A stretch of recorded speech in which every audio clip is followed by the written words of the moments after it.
Welcome to Celeb Scene Central. Claim to fame's Jill and Gracie Lou ended up having a lot in common. They were both victims of the show's first double elimination, both trusted other players who gave them false information, and they both have a famous Uncle Joe, H.N., who was on a wildly popular sitcom.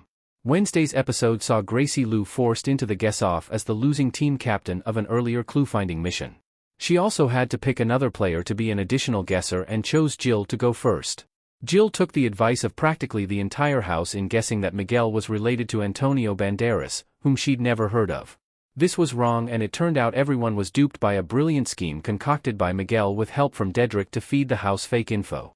Jill was eliminated instead and revealed to be the niece of Full House's John Stamos. Gracie Lou next chose to guess that Adam was related to Dustin Hoffman, which was based on a tip she got from Naomi. But Naomi tricked her with a false answer after Gracie revealed she had Naomi's wine bottle clue pointing to a Brat Pack princess and had figured it out to be Molly Ringwald. She was eliminated and revealed to be the niece of 2.5 Men's John Cryer, who just so happens to be Ringwald's fellow Brat Pack-era co-star from Pretty in Pink. She also shared with the group that Gracie Lou was a persona she had been putting on to appear country, but tells Entertainment Weekly she has since adopted it as a stage name in her singing career. Below, Jill and Gracie Lou tell EW about their shock in being fed false info, share fun facts about their famous uncles, and make a plan to work together in the future. To Jill, before the house convinced you who to guess for Miguel, you admitted to not even knowing who Antonio Banderas was. Have you since Googled him? Jill, that was one of the first things I did when I got my phone back. Search, who is Antonio Banderas? And did you recognize him? Jill, yeah, I did. I recognized him from a couple of things, but I don't think I would have known him if I didn't look him up. Many people were shocked to discover Miguel was not a Banderas.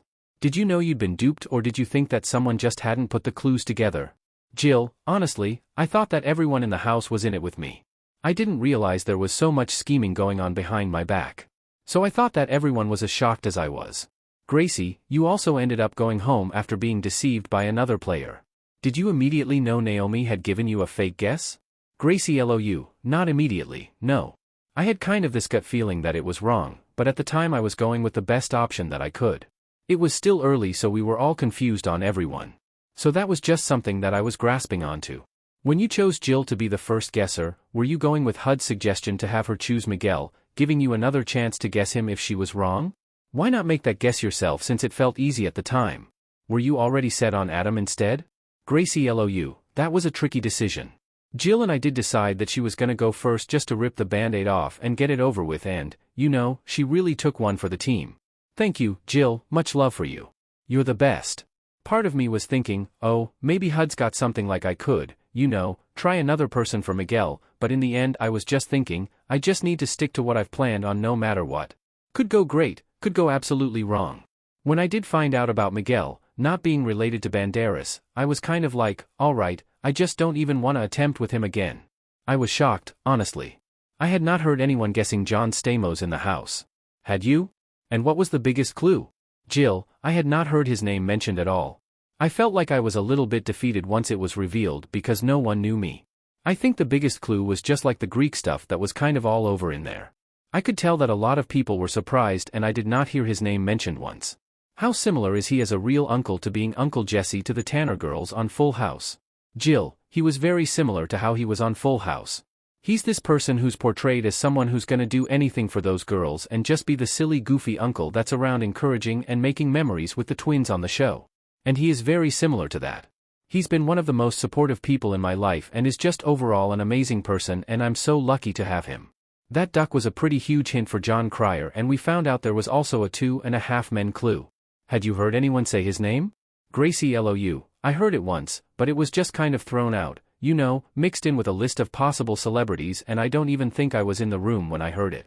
So luckily no one actually brought up John Cryer. Your uncle showed up in person to pick you up in a limo. Did you know that was in the works? Gracie LOU, not a clue. Which is so sweet.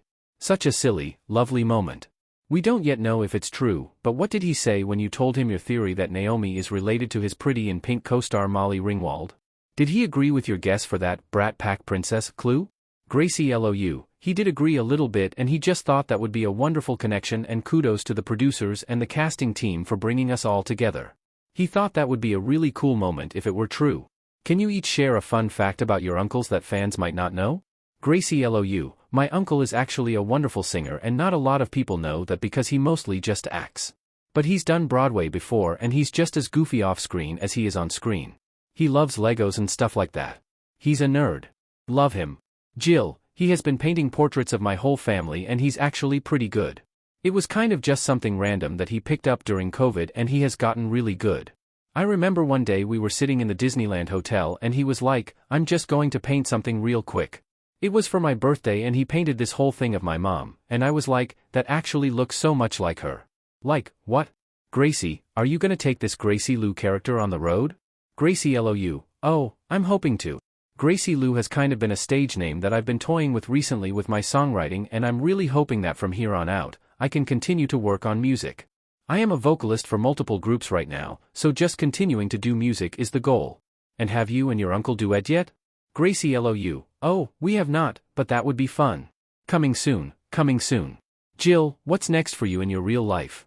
Jill, I have been involved in production for about 6 years now, so I'm hoping to kind of take that and now that I've had a little bit of experience in the real world industry, kind of go and hopefully do some production stuff with it.